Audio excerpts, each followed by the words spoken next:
Vamos a iniciar esta presentación con la presentación del Presidium. Nos acompañan el autor del libro, el doctor Carlos Almada.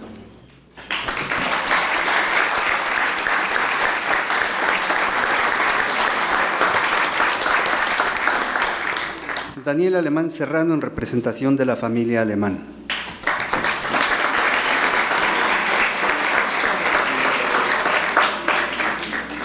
El ministro Takashi Manabe, encargado de negocios de la Embajada del Japón en México.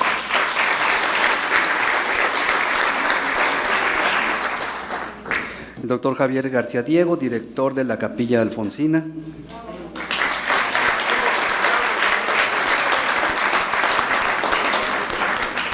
El doctor Felipe Ávila, director general del Instituto Nacional de Estudios Históricos de las Revoluciones de México.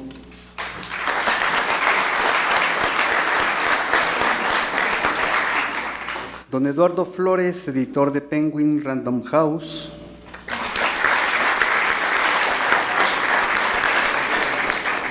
Y el doctor Alejandro Carrillo Castro, director general de la Fundación Miguel Alemán, quien se encargará de moderar esta presentación.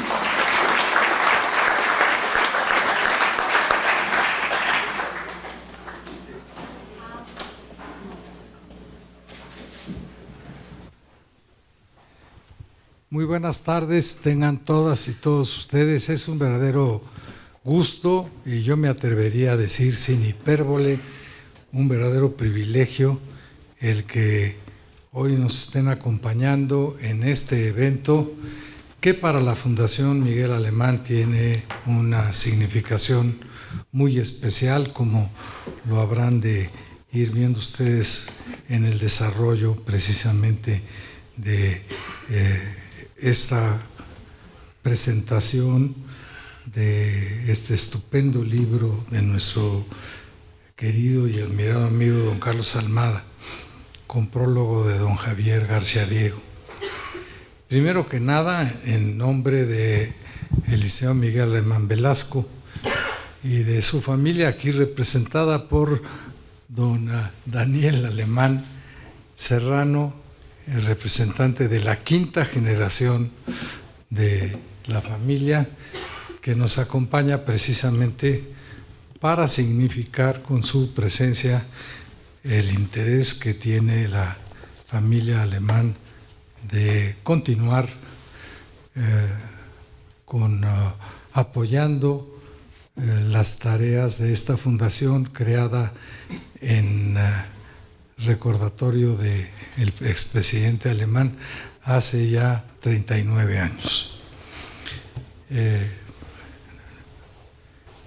No quisiera extenderme mucho en los agradecimientos de tan buenas amigas y amigos que vemos aquí en la Fundación el día de hoy, que acudieron a la invitación que tanto Penguin Random House como la Fundación Miguel Alemán les formuló para que nos acompañaran en la presentación de este libro, Un samurái en la Revolución Mexicana.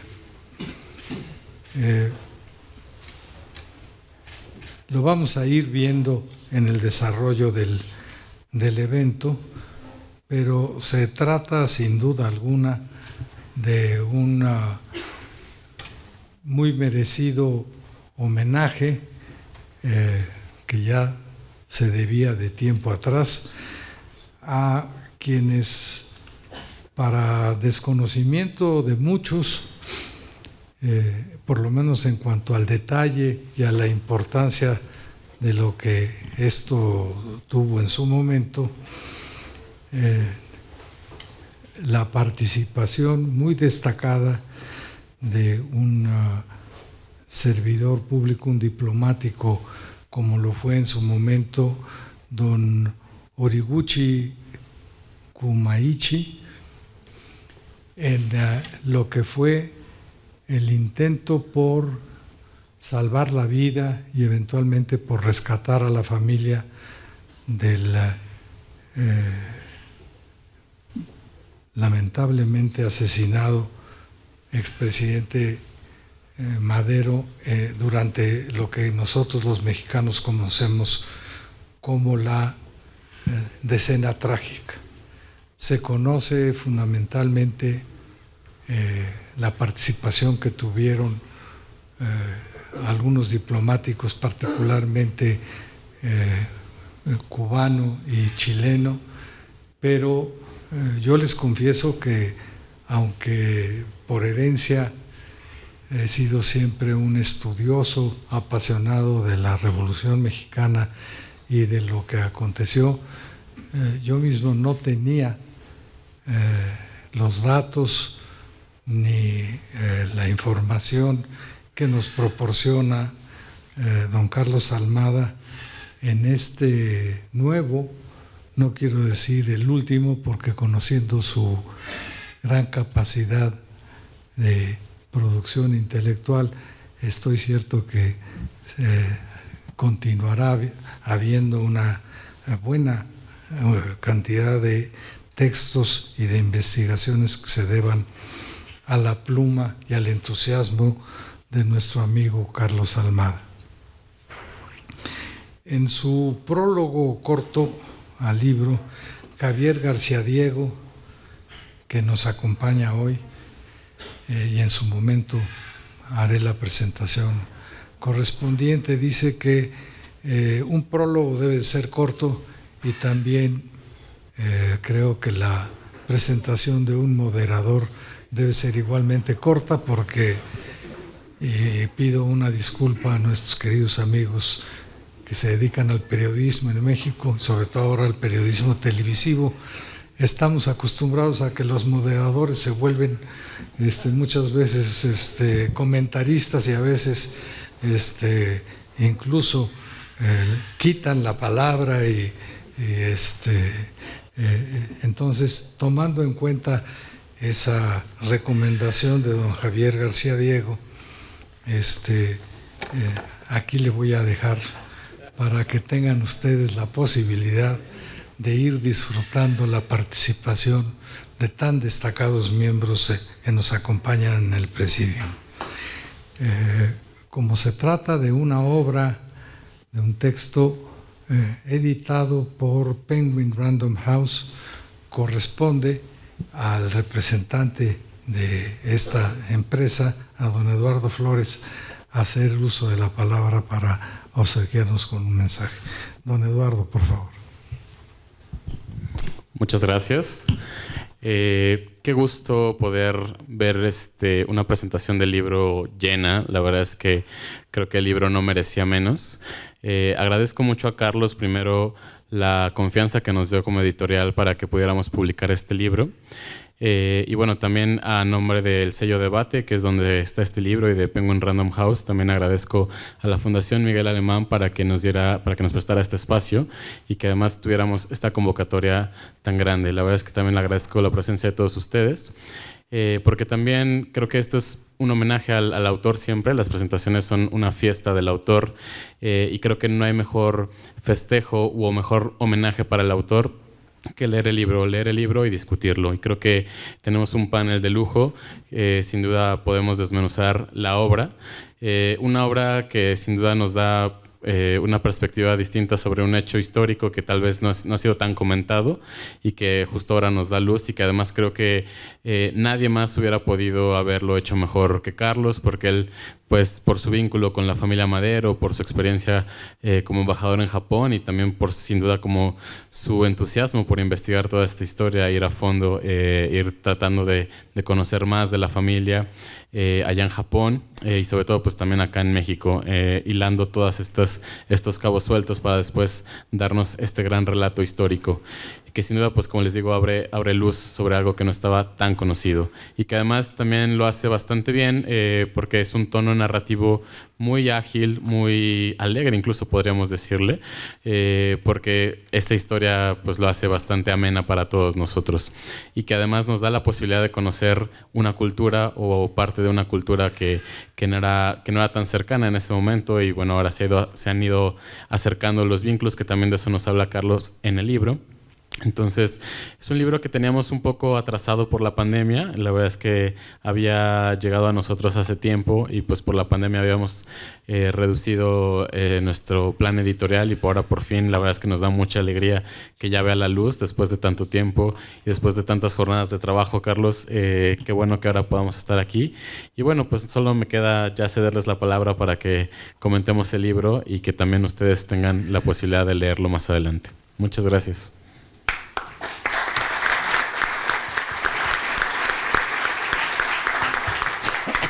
Gracias, don Eduardo. Nos acompañan también en el Presidium dos historiadores muy destacados, el doctor Felipe Ávila, actualmente director general del Instituto Nacional de Estudios Históricos de las Revoluciones de México, y don Javier García Diego, actualmente director de la Capilla Alfonsina, pero por el aplauso que recibió cuando se mencionó su nombre, sin duda alguna no necesita gran presentación. Yo solamente quisiera recordar que cuando se habla actualmente de estudios sobre la Revolución Mexicana, no puede uno más que pensar en un nombre, y es el del doctor Javier García Diego, a quien tenemos el privilegio de conocer desde hace muchos años. Él estudió la licenciatura en Ciencias Políticas en la UNAM, la maestría en Historia en la Universidad de Chicago, y cuenta con 2 doctorados, uno en Historia de México por el Colegio de México nada más, y otro en Historia de América Latina por la Universidad de Chicago. Especializado en la historia de la Revolución Mexicana, hoy nos acompaña fundamentalmente para comentar el libro del doctor Carlos Almada, libro que él aceptó prologar, como lo habíamos señalado. Yo tan solo quiero señalar que es un verdadero privilegio, Javier, tenerte nuevamente en la Fundación Miguel Alemán para que nos obsequies una vez más, con la generosidad que te es característica, tus comentarios sobre el más reciente trabajo, decíamos, de Carlos Almada, después de que estuvo como embajador en el Japón, y como ya nos tiene acostumbrados, se dedicó, además de cumplir con sus tareas diplomáticas correspondientes, a esta investigación en la que obviamente tuvo mucho que ver su distinguida esposa Mara de Madero, ¿sí? Así es que, don Javier, si eres tan amable de ahora sí extenderte un poco más de que como lo hiciste en el prólogo, en tu comentario sobre el libro. Hola, muy buenas tardes. Bueno, primero que todo, preciso, esta idea de que los prólogos deben ser cortos no es mía, es de Francisco de Quevedo, o sea que es un buen consejo que hay que atender. Yo primero que todo iniciaría pues con los agradecimientos de rigor a Carlos Almada, la confianza en invitarme a escribir el prólogo, y reiterarme la confianza y la amistad invitándome hoy a presentar la presentación del libro, a la editorial Debate, a la Embajada de Japón, le tengo mucho respeto, y claro, a la Fundación Miguel Alemán. Alejandro, muchísimas gracias por esta invitación. A presentar este libro, Un samurái, y el título es muy importante, en la Revolución Mexicana. Pero antes de presentar el libro, yo quisiera presentar al autor. No se puede entender, y eso lo dijo Edward Harlett Carr, el historiador inglés, no se puede entender la historia sin entender primero al historiador. Carlos Almada, sinaloense, administrador público, que ha sido embajador en Portugal, Japón, y que en 1980 obtuvo el Premio Nacional de Administración Pública. Y algo más, los mexicanos y mexicanas le debemos a Carlos Almada un instrumento que nos da identidad, y que fue clave en el proceso de la transición a la democracia, la credencial de elector. Se dice fácil, pero fue un paso tremendo en la historia nacional. Por cierto, yo no soy de los que cree que la historia electoral de México, estos 100 años, son años de fraude, de ninguna manera. Es una historia de una construcción muy difícil, con pasos adelante, pasos para atrás, pero que sin lugar a dudas debemos reconstruir. Y por cierto, me da muchísimo gusto ver tantos amigos, muchos de ellos políticos y funcionarios públicos, y lo que más gusto me da es la convivencia entre diferentes partidos. Creo que eso lo tenemos que recuperar y pronto, vivir con cordialidad. Y lo digo también porque está aquí Felipe, que sabe a qué me estoy refiriendo, porque es un gran historiador y a quien quiero muchísimo. Decía que además Carlos Almada es un funcionario, de esos funcionarios ilustrados, como lo prueban su docencia universitaria y la autoría de varias publicaciones. Y ya más en particular, yo diría que Carlos Almada representa un cierto perfil dentro del servicio diplomático, no nada más mexicano, sino universal, de diplomáticos que quieren escribir libros durante su destino diplomático. Ahora, hay dos tipos de diplomáticos que escriben: aquellos que desarrollan su propia obra y van a distintos países y traen muchos libros, novelas, poemarios nuevos. Hay otros diplomáticos que lo que hacen es interesarse en el país de destino diplomático, empaparse en él y escribir y publicar libros sobre su lugar de destino. Carlos Almada, entre otras cosas, publicó primero una historia de las relaciones diplomáticas México-Japón, y para mí esto es la característica fundamental: un diplomático ilustrado que se enamora y se compromete con los países a los que son enviados. Permítanme ahora ya pasar brevemente, porque nos dijeron que 10 minutos, ya constaté con Felipe que sí son 10 minutos, porque en otras ocasiones he descubierto que a mí me dicen 10 minutos y a los demás me dicen 20, entonces que no vaya a ser aquí que... un intento clasificador. Hay historiadores que reconstruyen determinados sucesos históricos, cualquiera que estos sean. Hay otros historiadores que reinterpretan el proceso de su interés. Hay historiadores que descubren hechos desconocidos o poco conocidos. Y Carlos Almada es uno de estos. Le cupo en suerte encontrar un material prácticamente desconocido y por lo tanto podemos decir que es una aportación, auténticamente aportación historiográfica a la Revolución Mexicana, el libro que hoy nos presenta. Y en efecto, la decena trágica ha sido muchas veces reconstruida en nuestra historia. Es uno de los procesos mejor conocidos de la Revolución Mexicana, prácticamente día a día. Es más, hay versiones que son hora a hora de la decena trágica. También ha habido reinterpretaciones. Voy a mencionar algunas de las más recientes. Espero que Felipe esté de acuerdo conmigo. Por ejemplo, ahora algunos historiadores sostenemos que en la decena trágica hubo realmente 2 cuartelazos, no uno, 2 cuartelazos radicalmente distintos. El primero fallido, encabezado por Bernardo Reyes, que muere el primer día del cuartelazo, y luego continuado por Félix Díaz, que estaba prácticamente contenido en Ciudadela. El segundo cuartelazo arranca más o menos por el día 16, 17, ya de manera clara, encabezado por Victoriano Huerta, con otros objetivos, ¿sí?, otros orígenes, una vinculación menos clara, menos restaurador. El golpe de Bernardo Reyes y de Félix Díaz, el nombre lo dice, era un golpe muy nepotista, muy de restauración de antiguo régimen. Victoriano Huerta no tenía esa legitimidad, no tenía esos antecedentes, o al menos no tan fuertes, y por lo tanto hizo un movimiento radicalmente distinto. Otra posibilidad, otra nueva interpretación, que por cierto ha hecho un amigo de Felipe, Bernardo Ibarrola, en donde demuestra que esta idea de que exprofeso se fallaban los disparos de artillería a la ciudadela es radicalmente falsa.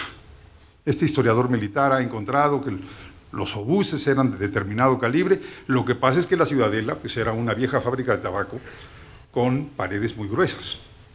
Otra, digamos, aportación reciente tiene que ver con un personaje muy conocido en los últimos años, Felipe Ángeles, que genera muchas simpatías.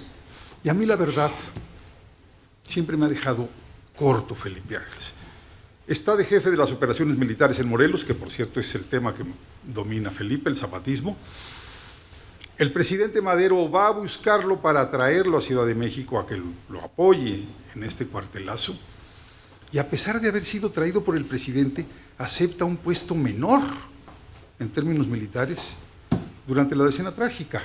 ¿Sí? Entonces, no me queda claro por qué Felipe Ángeles aceptó un puesto menor si el presidente te trajo.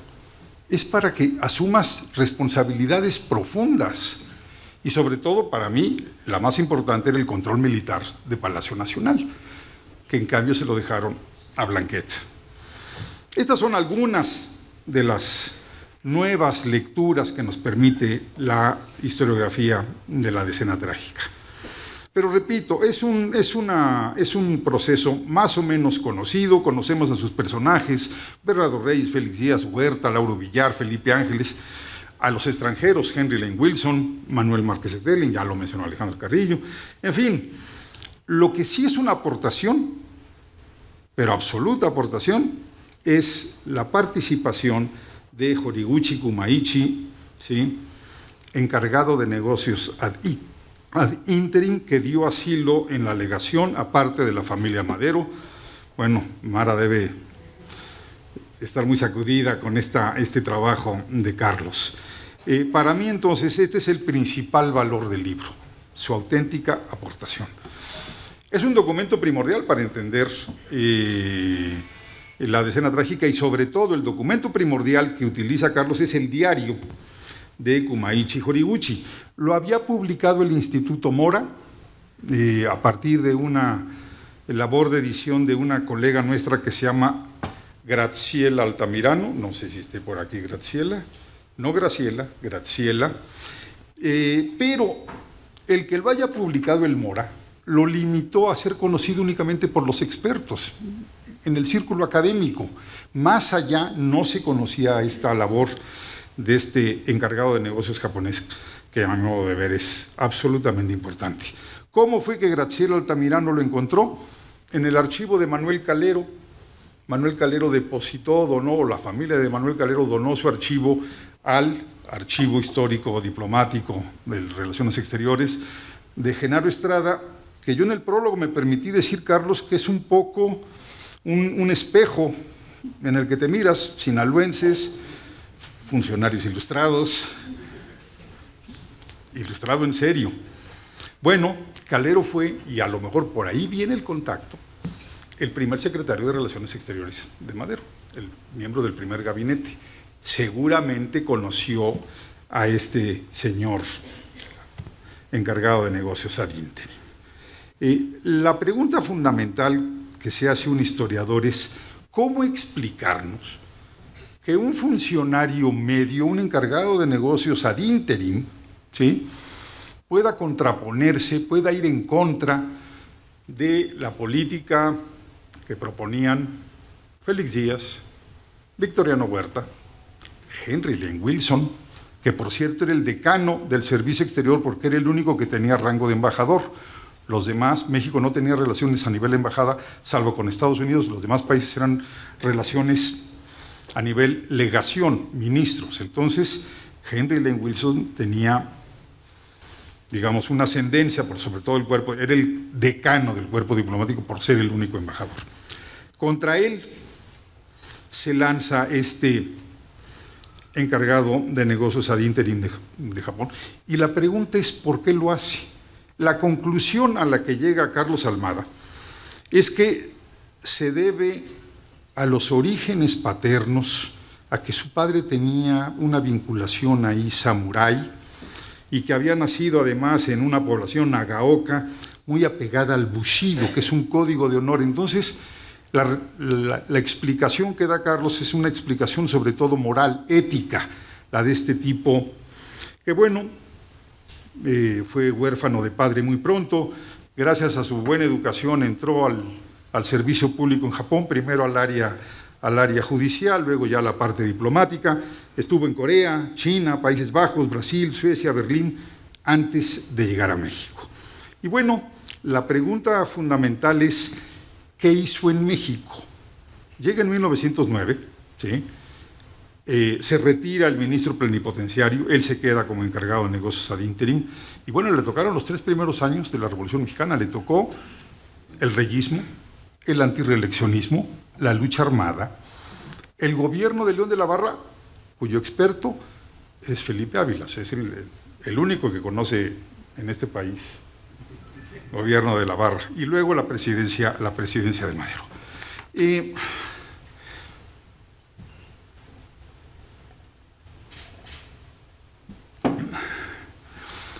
¿Cómo es que entonces este funcionario le da asilo a la familia Madero, o a parte de ella? A la esposa, a doña Sara, a los padres y a 2 hermanas. Bueno, parece ser que habían hecho amistad por razones de vecindad y también por este, digamos, influjo ético que tenía el encargado de negocios. Le dan asilo, sucede lo que ya sabemos que sucedió y sale de México él un mes después. Y aquí es una pregunta que yo le hago a Carlos Almada como historiador de este hecho y como embajador. Está muy bien, no hay una razón geopolítica y diplomática en la decisión de este encargado de negocios, y Carlos Almada lo deja muy claro, ¿sí? Sin embargo, y dice que es una decisión ética, está muy bien, pero lo cierto es que se retira de México, o lo retiran de México en marzo. ¿Por qué lo retiran de México? Pues porque no quiere Japón dejar como representante a alguien que es incómodo para el nuevo gobierno, porque se había contrapuesto a las posturas de Huerta, y además porque Huerta sabía que el encargado de negocios de Japón sabía perfectamente qué había pasado durante esas semanas en México. Entonces lo retiran de México, y entonces yo concluyo con lo siguiente. Este libro nos confirma la propuesta historiográfica de mi maestro Katz de que en la Revolución Mexicana hubo una participación extranjera que rebasa la participación de los norteamericanos. La propuesta de Katz es que México es parte de la historia mundial, y este suceso lo documenta perfectamente. Entonces, yo los invito a leer este libro con este objetivo, ver la Revolución Mexicana como un proceso complejo, como un proceso mundial, donde había repercusiones de todos los países, y también, entonces, aceptemos la complejidad y también aceptemos que en ese momento histórico, en ese proceso durísimo de la historia nacional, que fueron tiempos de canallas, tiempos de chacales, semanas de chacales, hubo una postura ética. Muchísimas gracias y felicidades, Carlos.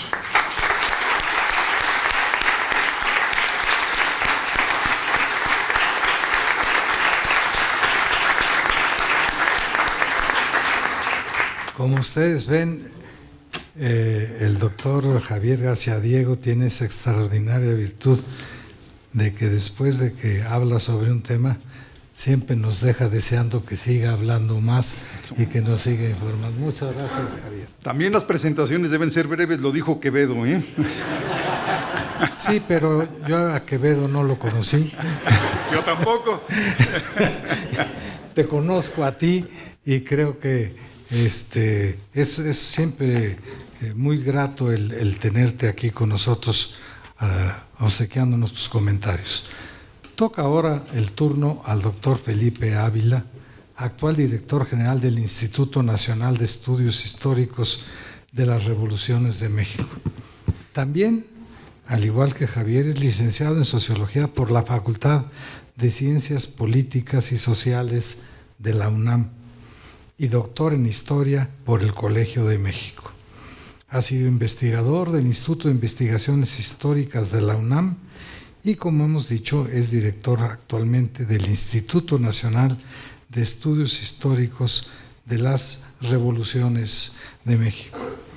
Alguna vez en este mismo recinto hemos insistido en que cada generación tiene no solo el derecho, sino en ocasiones la obligación de hacer una investigación y aportaciones en función de la época que le ha tocado vivir sobre hechos que para muchos se consideran ya conocidos. Ya nos acaba de decir de manera muy clara el doctor García Diego que el caso extraordinario de Carlos Almada, de que no es solamente un recordador de hechos pasados, sino que es un investigador y aportador de novedades en esa categoría con el libro que hoy nos regala. Así es que, sin más, le voy a pedir al doctor Felipe Ávila, agradeciéndole la gentileza de, como miembro de una nueva generación de historiadores de México, que particularmente han hecho de la Revolución Mexicana el objeto de sus estudios principales, puede estar aquí acompañándonos. Doctor Ávila, por favor. Muchas gracias. Para mí es un honor tener la oportunidad de acompañar a Carlos Almada en la presentación de este libro, que hago una muy entusiasta recomendación. Es un gran libro. Tuve la fortuna de seguir la hechura de este libro desde que apenas era una inquietud, unas dudas, un proyecto del que Carlos no estaba completamente seguro, porque me decía en muchas de las veces que nos reuníamos a platicar y a desayunar que él no era historiador y que no sabía cómo escribir un libro de historia. Pero por todo lo que él me había contado de la manera en que fue surgiendo la necesidad de este libro y los materiales que él estaba trabajando y las ideas que iba abordando, yo me animé a alentarlo, a darle ánimos para que llevara a cabo esta empresa, y me da muchísimo gusto que finalmente haya cristalizado en este que creo que es un gran libro de historia, a pesar de que Carlos dice que no es historiador. Pero bueno, muchos de los mejores libros de historia han sido escritos por gente que no es historiador profesional. Eso no es ningún obstáculo cuando se tiene talento, cuando se tiene inquietud, cuando se tiene la capacidad narrativa que demuestra Carlos. Y de verdad te felicito, Carlos, por este libro. Creo que este libro es un libro que surge un poco por el destino, y voy a tratar de explicarme. Es un libro que surge a partir del encargo diplomático de Carlos y de su familia de representar a México en Japón, y después de haber tenido la oportunidad de recibir un encargo por parte del Senado de México, después de que se había hecho un reconocimiento a el héroe de este libro, a Horiguchi Kumaichi, a quien el Senado de la República le hizo un merecido reconocimiento por la labor que hizo defendiendo a Madero y a la familia de Madero durante los terribles días de la Decena Trágica. Carlos me había contado desde antes en pláticas personales, pero ahora veo que lo describe muy bien en el libro, cómo esa estancia en Japón fue la oportunidad del reencuentro de dos familias cuyos abuelos habían estado muy juntos durante la Revolución Mexicana, que habían vivido la tragedia que enlutó a nuestro país con el magnicidio, y que muchos años después la vida puso a sus descendientes juntos otra vez, a los descendientes de Horiguchi y a los descendientes de Madero a través de Mara, la esposa de Carlos. Es realmente una de esas cosas que uno no se explica, cómo el destino vuelve a juntar a familias que habían compartido una experiencia vital fundamental y que les da la oportunidad de reconocerse, de admirarse, de quererse y de volver a establecer una sólida amistad. Creo que esto le dio a Carlos la oportunidad, porque llevaba ese encargo de investigar en Japón más acerca de este personaje extraordinario, el encargado de negocios de Japón en México durante esos años del inicio de la revolución hasta el golpe que acabó con el experimento democrático maderista, y tuvo la oportunidad de entrar en contacto con una nieta de Horiguchi. Tuvo oportunidad de revisar el diario de Horiguchi, de ver la importancia regional que tenía Horiguchi en la historia de Nagaoka y de comenzar a trabajar y tejer una historia que iba perfilándose como una historia muy emotiva, en donde lo que hay como telón de fondo es, como señala Javier, una actitud ética ejemplar. Horiguchi representa algunos de los mejores atributos que nosotros encontramos en la cultura universal y particularmente en la cultura de Japón. En la reconstrucción que hace Carlos en este libro aparece una historia narrada en distintos planos. Es una historia breve pero interesante acerca de las relaciones entre México y Japón, y particularmente hacia el final del siglo XIX y sobre todo en los primeros años del siglo XX. Es también una reconstrucción de una historia local de Nagaoka, de el Japón político y social de la segunda mitad del siglo XIX, pero es sobre todo una historia familiar del tronco del cual proviene Horiguchi, y es su biografía, tanto previa a su estancia en México como posterior a la decena trágica.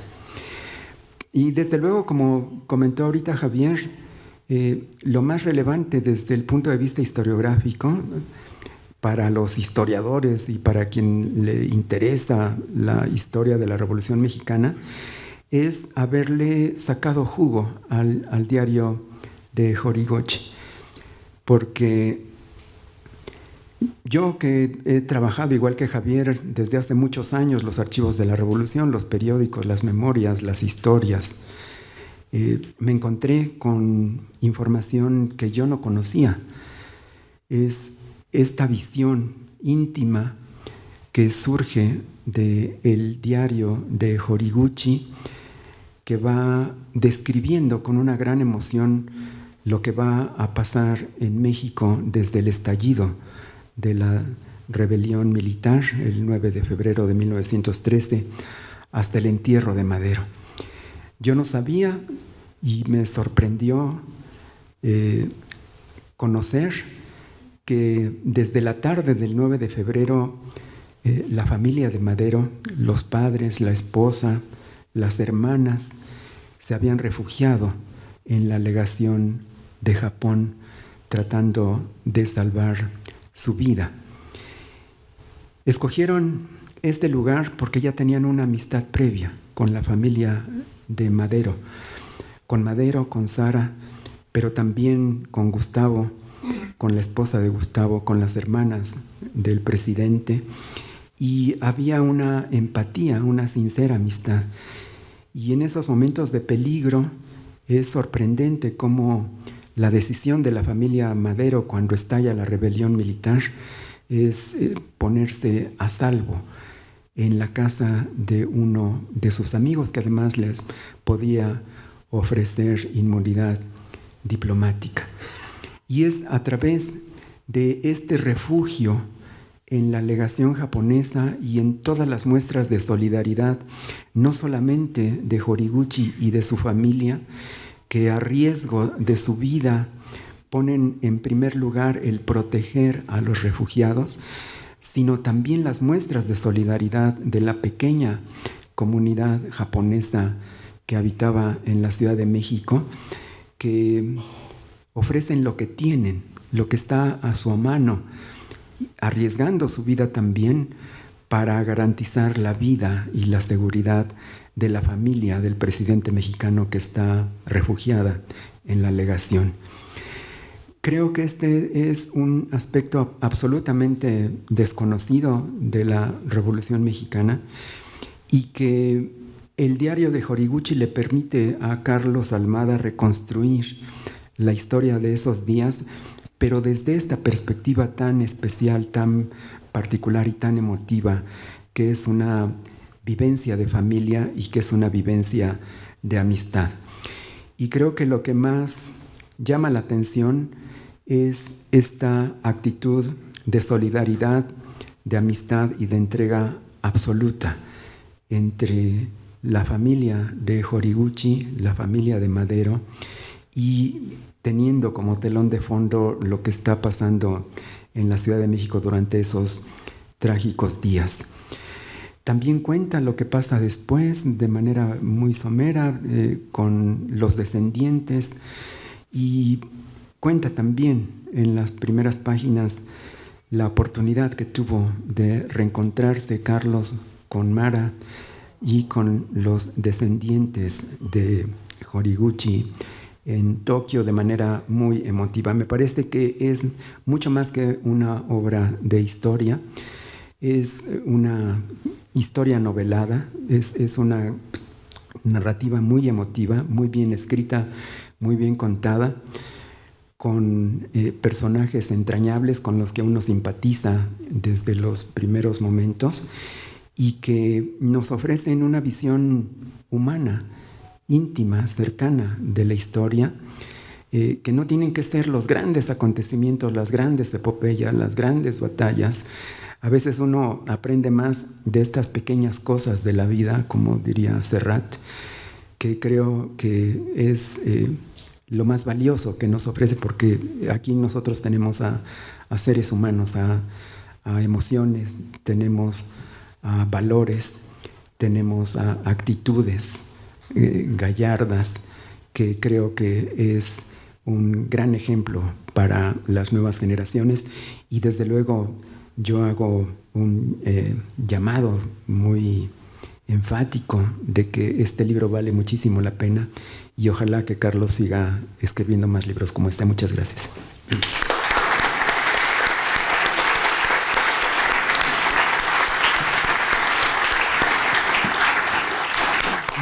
Muchas gracias, doctor Ávila, por este muy completo y muy emotivo análisis del contenido y el significado del libro que hoy estamos presentando aquí, gracias a la iniciativa de Penguin Random House. Este comercial no me lo han pagado, simplemente.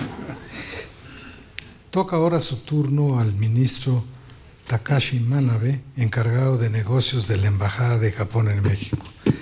Quiero confesarles que tuvimos una pequeña discusión, el ex embajador Carlos Almada y yo, para ver si, como normalmente ocurre, por tratarse precisamente del representante diplomático de un país amigo, en estricto rigor formal debería de haber sido el ministro Takashi Manabe quien debería haber tomado la palabra al principio, pero yo le explicaba a Carlos que me parecía que era importante que primero escucháramos lo que acabamos de oír en el sentido del significado que tuvo, tanto diplomático, político y humano, la participación precisamente de este, hasta ahora para muchos desconocido, encargado ad interim Horiguchi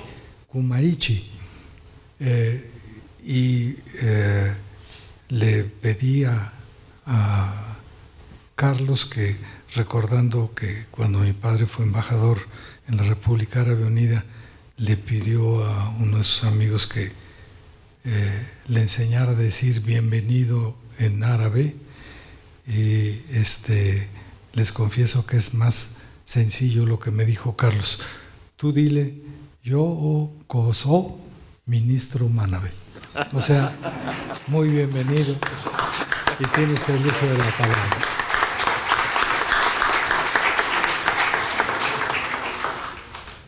Muchas gracias por su presentación y buenas noches.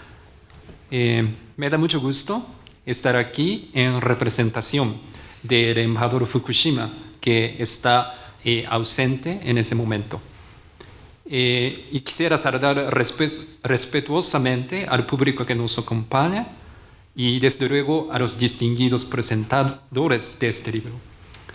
Y quisiera felicitar al doctor Carlos Almada, ex embajador de México en Japón, por la publicación de una obra excelente que relata un episodio tan importante en la historia de las relaciones entre México y Japón. Se trata de la labor del representante diplomático de Japón en México en el periodo de escena trágica, el señor Horiguchi Kumaichi, como ya se mencionó en reiteradas ocasiones. Es un acontecimiento que merece mayor atención de los mexicanos y los japoneses. Desde que llegué aquí a México en 2020, yo hice varias veces presentaciones de forma virtual en universidades como Colegio de México, UNAM y otras universidades sobre la historia, la actualidad y el futuro de las relaciones entre Japón y México. Y siempre menciono este episodio. Sin embargo, yo no sabía tanto detalle del episodio y de la vida del señor Horiguchi como el embajador Almada. Por eso, este libro expande y profundice mis conocimientos sobre la historia de las relaciones entre los dos países. La familia Horiguchi era originaria de Nagaoka, una ciudad histórica y actualmente la segunda ciudad de la prefectura de Niigata. De Tokio a Nagaoka se puede llegar en 1 hora y 40 minutos en tren bala Shinkansen.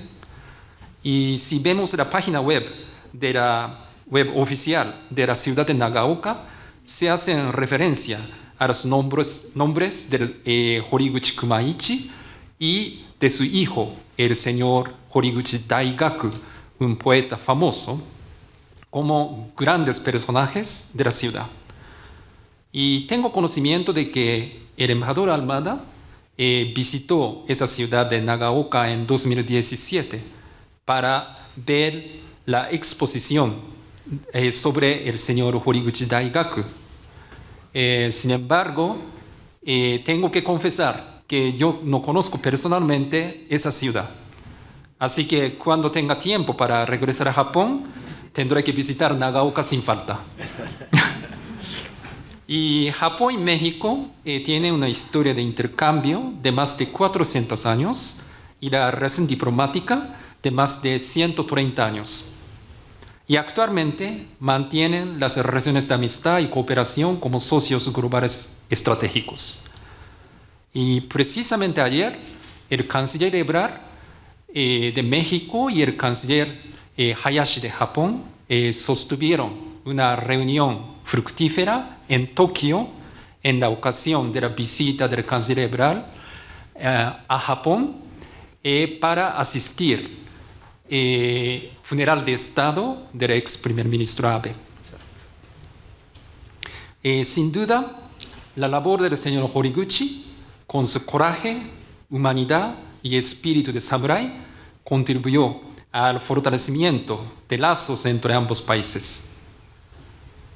El señor Horiguchi era graduado de la Universidad de Tokio y encargado de negocio de Japón en México hace más de un siglo.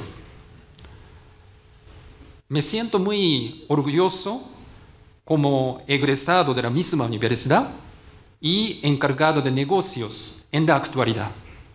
Y quisiera seguir el ejemplo y el espíritu del señor Horiguchi con el objetivo de reforzar aún más las relaciones de amistad y cooperación tan importantes entre los dos países.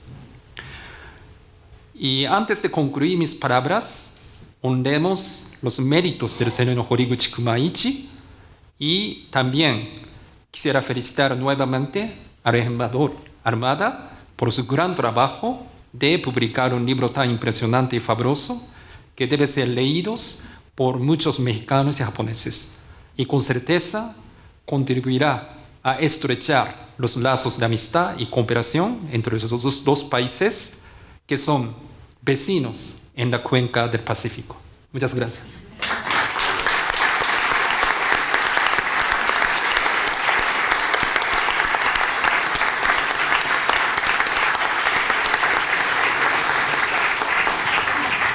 Muchísimas gracias, ministro Takashi Manabe. Y llega ya el turno de presentar, aunque para muchos de ustedes esto sería una mera formalidad, al autor de este libro, a nuestro querido amigo Carlos Almada.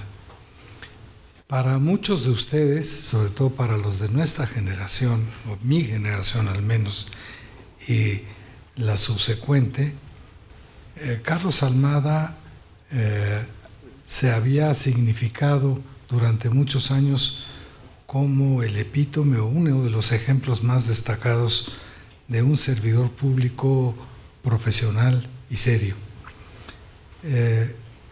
Carlos se recibió como doctor en la Universidad de París, doctor en Administración Pública, y había sido oficial mayor de la Secretaría de Energía, Minas e Industria Paraestatal, subsecretario de Comunicaciones y Transporte.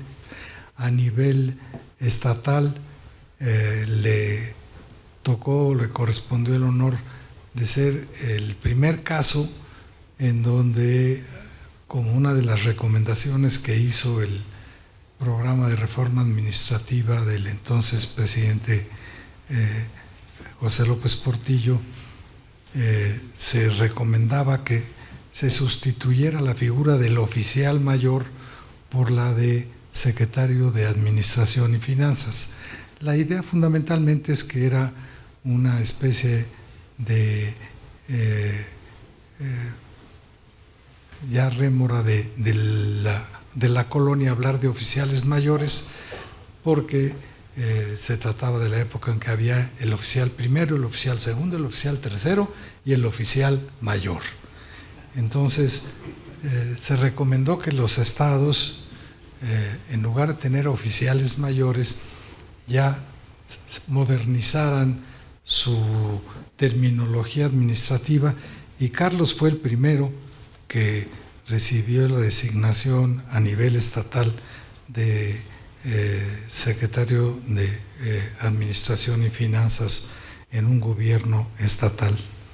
Después, para los que hemos sido estudiosos de la administración pública, recordamos a Carlos obteniendo el premio de Administración Pública en 1980 del INAP, y que fue después designado como el único que ha existido en la historia del Instituto Internacional de Ciencias Administrativas con sede en Bruselas, de ser director general de ese prestigiado instituto.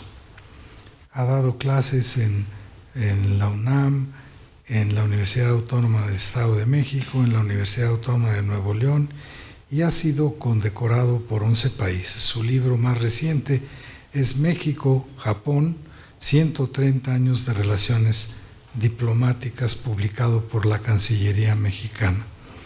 Carlos es un ejemplo de lo que puede y deberían ser los representantes diplomáticos de nuestro país en el extranjero, y lo que puede esperarse de alguien que siempre da más de lo que sería simplemente esperado de ir pateando el bote cuando uno ha recibido este tipo de designaciones.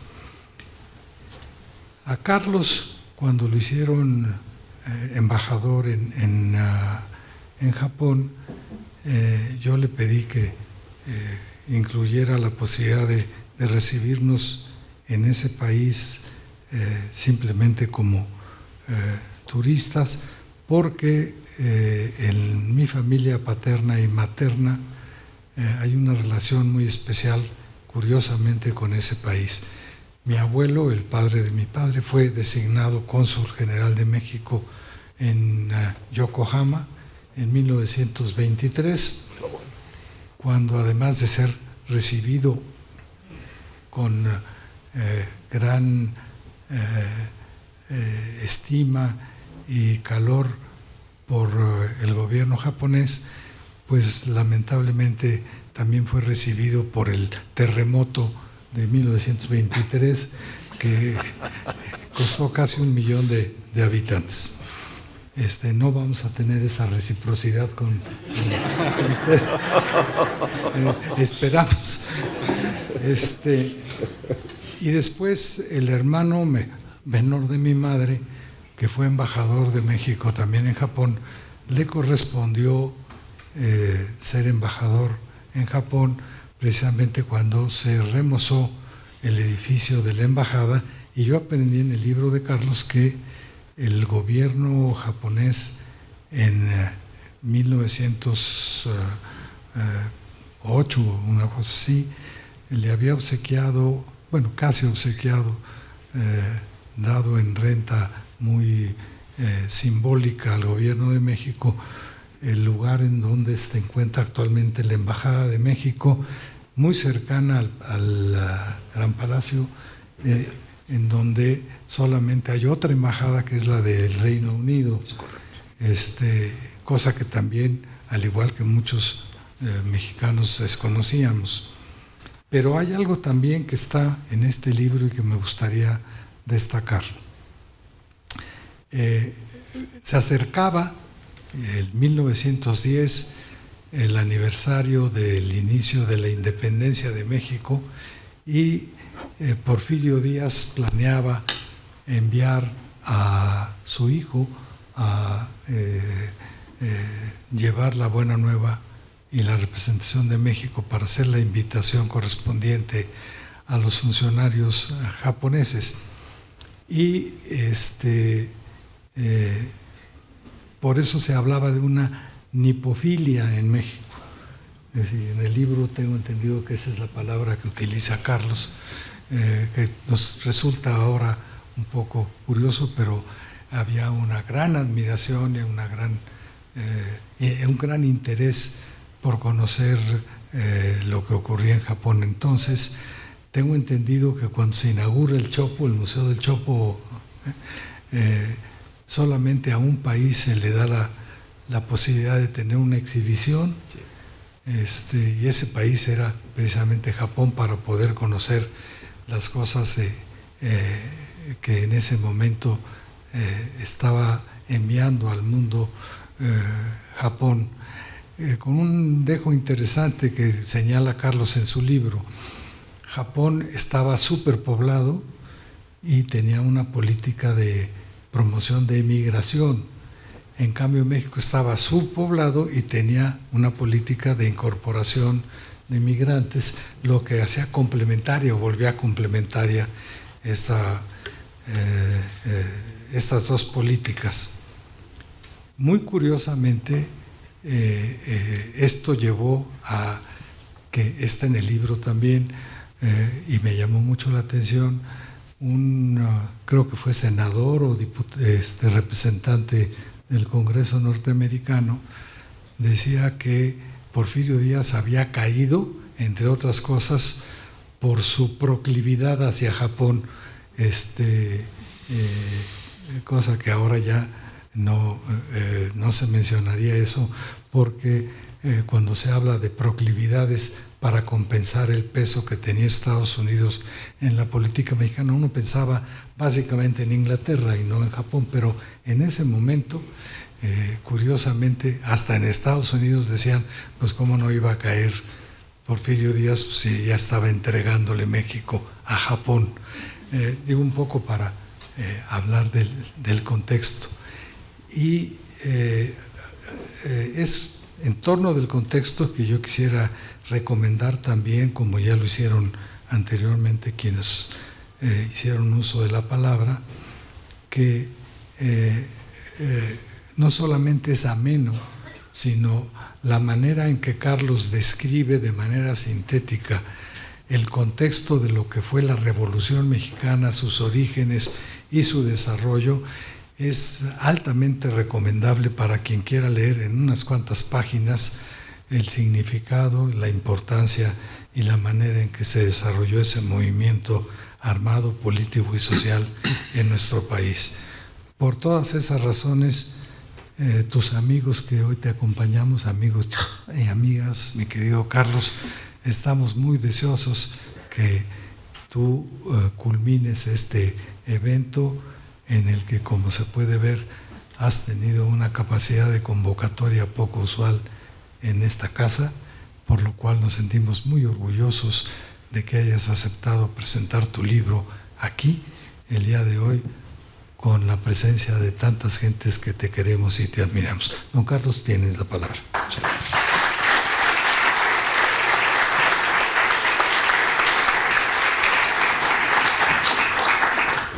La gratitud es una de las argamasas de la sociedad japonesa.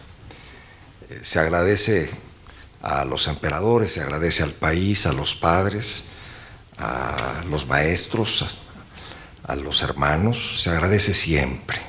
Es una gran enseñanza que recibimos Mara y yo en Japón. Dar gracias con el corazón. Y aquí quiero dar gracias a todos, a los que tuvieron la gentileza de venir en esta tarde, tan queridos amigos de otras vidas, de otras épocas, a Daniel Alemán Serrano, en representación de la Fundación, con la súplica de que le transmita este saludo y este agradecimiento a sus queridos padres y abuelos. Alejandro Carrillo, mucha gente dice que somos hermanos. No somos hermanos biológicamente, pero sí lo somos espiritualmente, afectivamente. Mi madre era una sinaloense muy guapa y muy honesta. Y mi padre era un sinaloense muy bravo, entonces no habría ninguna posibilidad.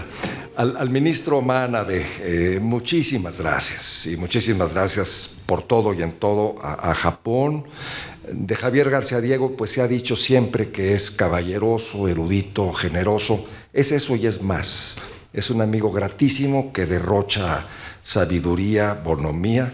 Hay que ir siempre a sus conferencias y si alguno puede comer con él, le conviene. Felipe Ávila, empecé a hablar con él de este tema a distancia, sin conocernos. Me compartió borradores, materiales, sobre todo en relación a la transición, al interinato de León de la Barra, tan enigmático, tan difícil, esta diarquía complejísima de 1911, y Felipe me adoptó con lecturas, con llamadas telefónicas, y en mucho, gracias a él, tengo este libro. El honor que me hace Penguin Random House para mí es inmenso. Nunca esperé ser publicado por esta editorial, Enrique Calderón, Eduardo Flores. Muchas gracias, Lalo. Muy serios, muy profesionales. A los especialistas mexicanos y japoneses que me ayudaron, soy siempre proclive a preguntarle a los que saben. Valeria Cepeda del ITAM debe estar presente, me enseñó muchas cosas. Santiago Portilla, Víctor Kerber. Me leyeron en los primeros intentos Jaime Vázquez, Jesús Martínez, me animaron a seguir escribiendo, y Jaime Vázquez no solo me animó, sino que mandó por su propia iniciativa el manuscrito a Random House, y por eso estamos hoy aquí. La vida me colocó en una circunstancia muy singular. Dice bien Felipe, es un poco el destino, azares afortunados entre dos familias, dos épocas, dos países, dos circunstancias muy afortunadas. Y pues con Mara, yo digo que se alinearon las estrellas. La primera coincidencia afortunada fue que me casé con una estrella. Supongo que Carmina estará de acuerdo. Y con Mara descubrimos un mundo diferente, y nos encontramos, entre muchas otras cosas, con la nieta de Kumaichi Horiguchi, una señora excepcional, hija de un poeta, podría ser Sabines, podría ser Paz, muy conocido, muy respetado, y ella nos abrió su corazón, nos abrió su casa, nos abrió su memoria, y gracias a ella se pudo narrar todo lo que aquí está dicho. En México tuve la enorme fortuna de hablar largamente, muchas veces, con Ruy Madero García, padre de Mara, mi suegro, hijo de Julio Madero González, muy estudioso de la época durante años, me enseñó mucho, era gratísimo, y pues nunca voy a olvidar su carcajada, una carcajada muy singular. Con Lucila Garza de Madero, nieta de Gustavo, disfruté y aproveché su memoria larga de una persona anciana. Recordaba los detalles de su infancia, de su juventud, de una manera pues asombrosa, y me los compartió con una generosidad excepcional. Además, ella está casada con Enrique Madero Bracho, que es nieto de Ernesto Madero Farías, y entonces confluyen ahí las dos ramas de las familias de don Evaristo Madero Elizondo, que casó con dos señoras, y que, como el padre Abraham, quiso poblar el mundo. No pobló el mundo, pero sí pobló el norte de México, y después se extendieron a otros lugares. Enrique Madero Bracho me compartió muchas anécdotas, documentos, archivos, etcétera. Cuando leí el diario de Horiguchi, bien dijo Javier García Diego, publicado por el Instituto Mora, quedé perplejo, particularmente con dos entradas, la del 15 de febrero de 1913 y la del 19. El 15, ante los rumores de que iban a bombardear la legación de Japón, Horiguchi ordena a su esposa, a sus hijos, los instruye para que protejan a la familia Madero, y los sacan de la legación en un auto y se los llevan entre las balas al castillo de Chapultepec. Van como escudos humanos a toda velocidad y con las luces apagadas, con la bandera de Japón, a su esposa y a sus hijos. Y el 19 de febrero, cuando ya culmina el segundo golpe de Estado, tiene toda la razón Javier y tiene toda la razón Felipe, el golpe de Estado de Victoriano Huerta, que es un golpe contra Madero, pero también es un golpe contra Félix Díaz, para ganarle la partida en esta relación de connivencia y disputa que tenían ambos personajes. Ante los rumores de bombardeo a la legación, se presenta Horiguchi en Palacio Nacional. Ya está Huerta sentado en la silla presidencial, y es un ejemplo de cortesía, de prudencia, pero de enorme firmeza y claridad, cuando le exige clarificaciones sobre los rumores del bombardeo a la legación. A Victoriano Huerta, el 19 de febrero de 1913. Y Conciliador le dice que actúa con base en un antiguo adagio japonés que dice que al pájaro que se refugia en casa propia no se le puede matar y que a nadie se le puede negar el asilo.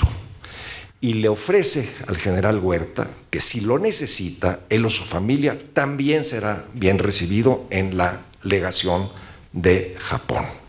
A lo que Huerta responde, evidentemente con palabras conciliatorias, hace referencia a la proclividad japonesa del general Porfirio Díaz. México no quería un conflicto con Japón, evidentemente, y tampoco lo deseaba el general Huerta. Y cuando Horiguchi se presenta ante él, es el representante de un país que es ya una potencia regional y una potencia global, que había triunfado en dos guerras, en la guerra con China y en la guerra con Rusia. No era un asunto de juego, no se podía bombardear impunemente la legación de Japón.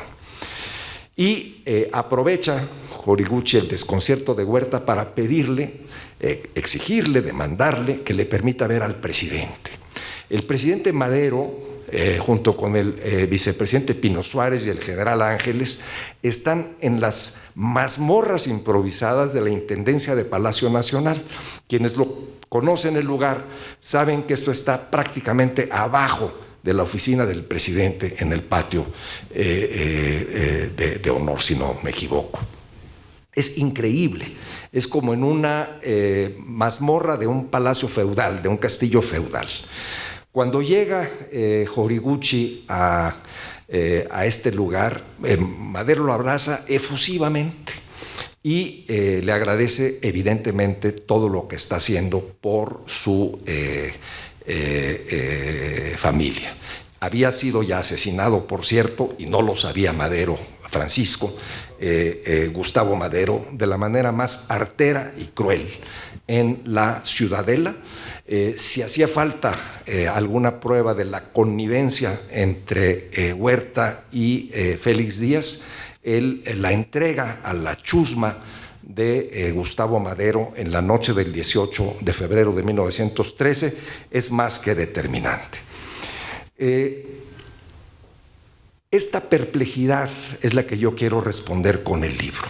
Esta perplejidad. Hay una instrucción del Senado, hay evidentemente un gusto y un deseo familiar, pero hay sobre todo una perplejidad existencial. ¿Qué hace que un hombre arriesgue la vida de sus hijos y de su mujer y su propia vida y la de su comunidad para salvar a una familia? ¿Cuál es el sentido interno de este gesto? Hay algunas hipótesis. Gustavo iba a comprar armas a Japón. Bueno, es probable. Las había comprado para el movimiento revolucionario. Desde luego no es suficiente, no agota el tema. Yo creo que es incognoscible. Creo que escapa a la mente occidental, en todo caso a mi capacidad de comprensión. Yo quisiera agregar que el libro sí toma partido, es un libro que toma partido primero por la democracia. México había vivido solo un paréntesis democrático en el siglo XIX, que fue la llamada República Restaurada con Juárez y con Lerdo. ¿Cómo no tomar partido por el experimento democrático de Madero, sobre todo visto desde la actualidad? ¿Cómo no conmoverse con este deseo de muy imposible concreción de Madero de conciliar la revolución con la legalidad y abonar la vía de las reformas sociales y económicas graduales? Y cómo no tomar partido por la soberanía del país, cómo no irritarse frente a esta amenaza continua, sin fundamento y sin autorización de su gobierno, del embajador Henry Lane Wilson, de que iba a desembarcar las tropas para terminar con un estado de caos que los golpistas habían originado y de la cual él culpaba a propio gobierno que era víctima, y cómo no indignarse frente al bombardeo más o menos indiscriminado de la población de la Ciudad de México en estos 10 días absolutamente trágicos. Miles de muertos, tratando de, mediante el terrorismo masivo, hacer que la población exigiera, cosa que se logró, por cierto, la renuncia del presidente, porque tenía que terminar ese suplicio colectivo. Y cómo no tomar partido pues con el principio elemental de justicia. No hay forma para un mexicano, creo yo, de ver con indiferencia esta terrible agresión que condujo a la etapa sangrientísima de la Revolución Mexicana. Esta vindicta nacional de la que hablaba Vasconcelos. Fueron en los hechos la negación de la legitimidad que era al mismo tiempo revolucionaria y eleccionaria de Madero, la falta total de paciencia de una amplia coalición de fuerzas internacionales y también nacionales, un acoso brutal de la prensa, un financiamiento muy grande, circulaban ríos de dinero y, por supuesto, la conjura de algunos civiles y militares que condujeron a estos dos golpes de Estado. A lo que pomposamente llaman, en lugar de decena trágica, los partidarios de Félix Díaz, la revolución felicista. Y es lamentable que cuando Madero entra en el Santoral Cívico de México, mártir lo es siempre, y Huerta entra totalmente demonizado en la historia. En mi casa, por ejemplo, estaba prohibido hablar de Huerta como Huerta. No era más que el chacal, y hablábamos con frecuencia de estos temas. Solo merecía ese calificativo. Y Félix Díaz, y Manuel Mondragón, y el bombardeo de la población, y los millares de muertos y los quemados en Balbuena. No hemos hecho todavía suficientemente esa cuenta, de la misma manera que hemos sobresimplificado los errores y desaciertos de Huerta, y lo hemos desdeñado como un alcoholizado o peor, cuando era un político muy hábil, nos dice Katz, que estaba esperando su hora, nos dice su único biógrafo. Termino muy rápidamente. Siempre teman cuando alguien dice que va a hablar rápidamente. En el libro trato de describir, de anudar 6 relatos o subrelatos. La gran transformación que fue para Japón la restitución de la autoridad imperial, la era Meiji, que fue una revolución múltiple en todos los campos, político, administrativo, industrial, económico, diplomático. Ese país se modernizó a una gran velocidad y suprimió el feudalismo. Horiguchi es un producto de esta transformación, porque él pudo haber seguido siendo en Nagaoka un samurái de bajo rango, como habían sido 8 de sus ancestros, y en cambio fue pues un diplomático y escritor exitoso en el mundo.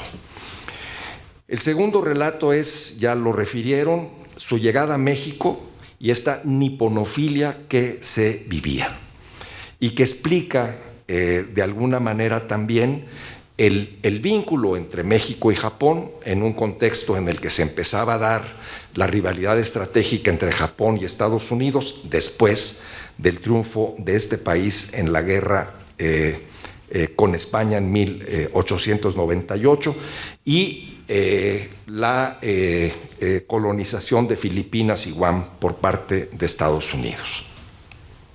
El tercer relato tiene que ver con las condiciones que enfrentaba Madero a 15 meses de haber sido electo, 4 golpes de Estado, el final cuartelazos, el final fue el único exitoso, 2 revoluciones sociales muy dolorosas o revueltas sociales muy dolorosas, la zapatista, aquí está Felipe que es el gran experto, una costosísima que fue la de Pascual Orozco en Chihuahua, que debió haber sido evitada a mi juicio.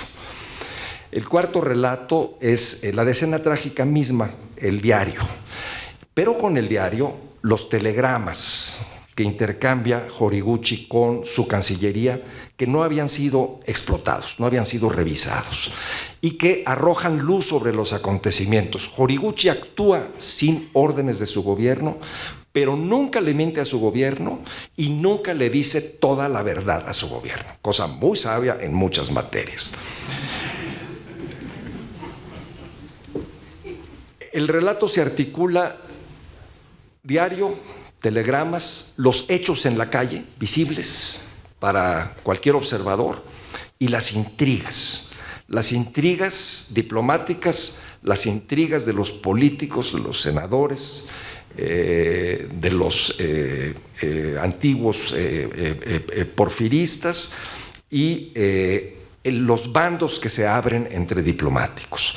Por un lado, Henry Lane Wilson y von Hintze, en particular el alemán, poco menos el inglés, y por otro lado, ya se dijo, los que no dudan en respaldar el experimento democrático y a Madero y tratan de salvarlo, a él, a Pino Suárez, a su familia, el japonés, el cubano y el chileno.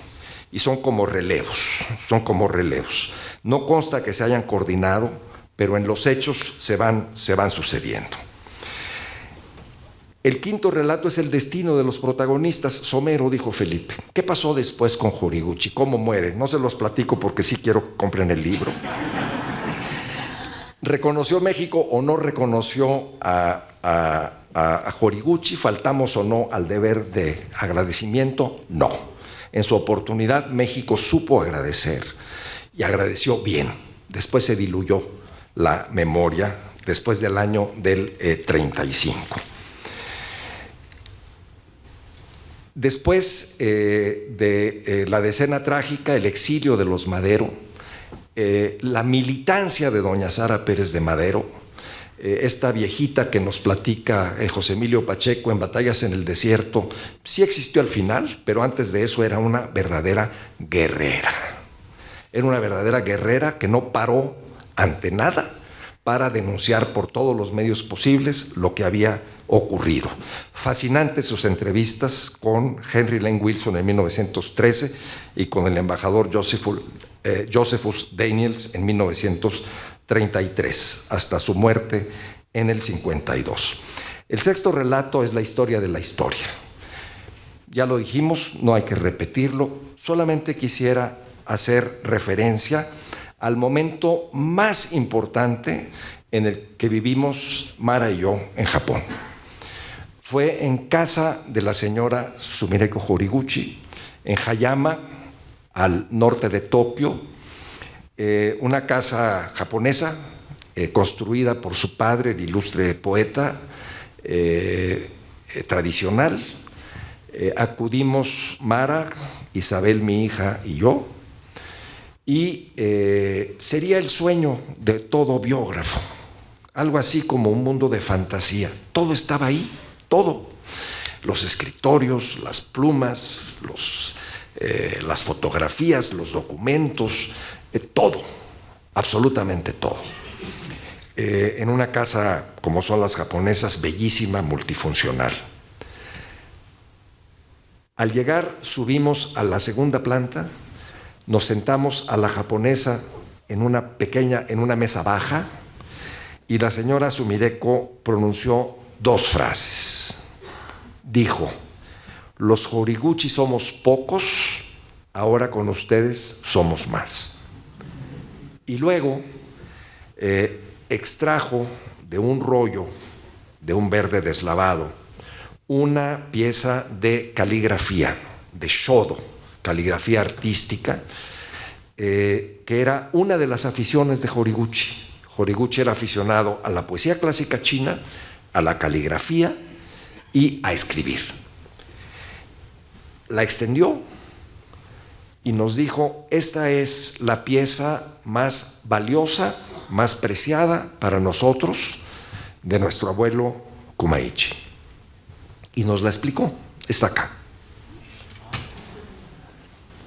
Es un fragmento de un poema de Confucio, de la mano de Kumaichi, hecho hace unos 100 años, que describe a una ave gigantesca que cruza los continentes y un pez también gigantesco que cruza los océanos. Seguramente el ministro Manabe me corregirá si me equivoco. Y tiene 2 sellos, el de Horiguchi Kumaichi, su nombre, y el de su seudónimo literario. Su seudónimo era el enviado del soberano que va más allá de la Gran Muralla a parlamentar con los bárbaros. Esos somos nosotros.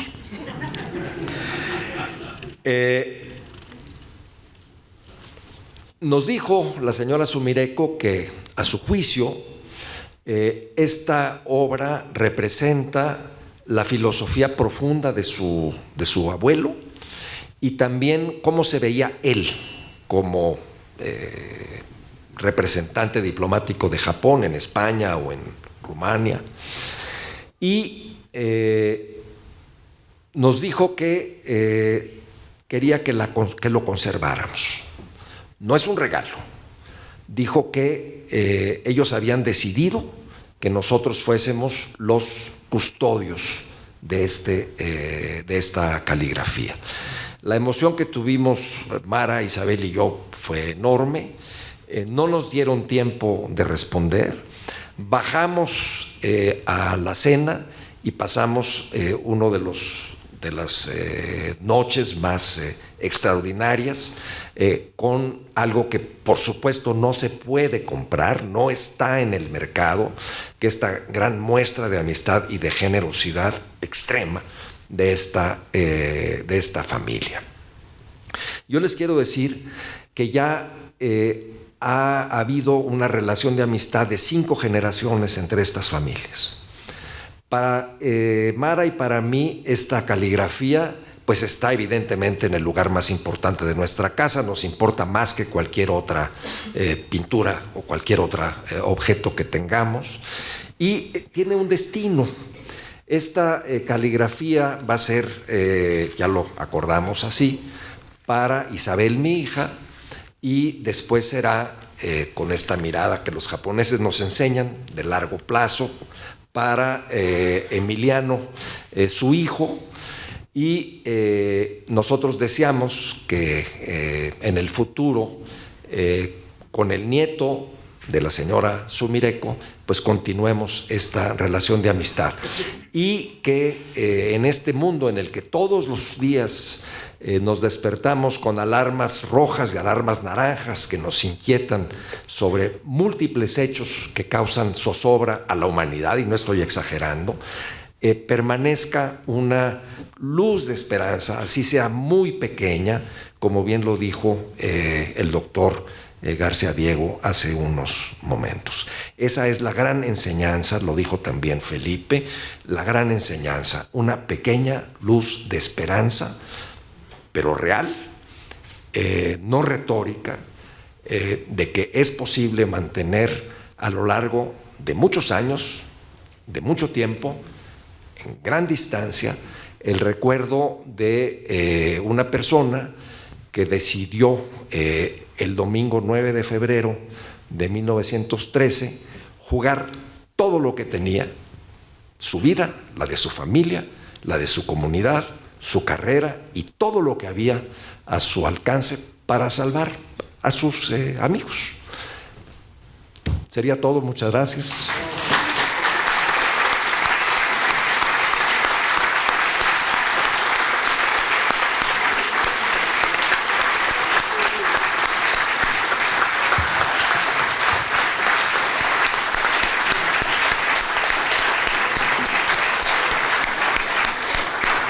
Muchas gracias, mi querido Carlos.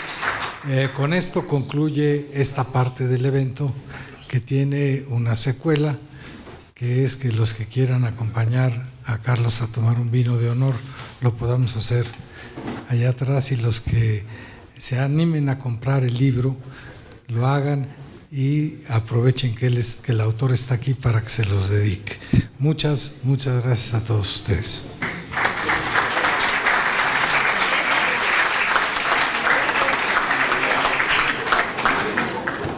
Ya viste.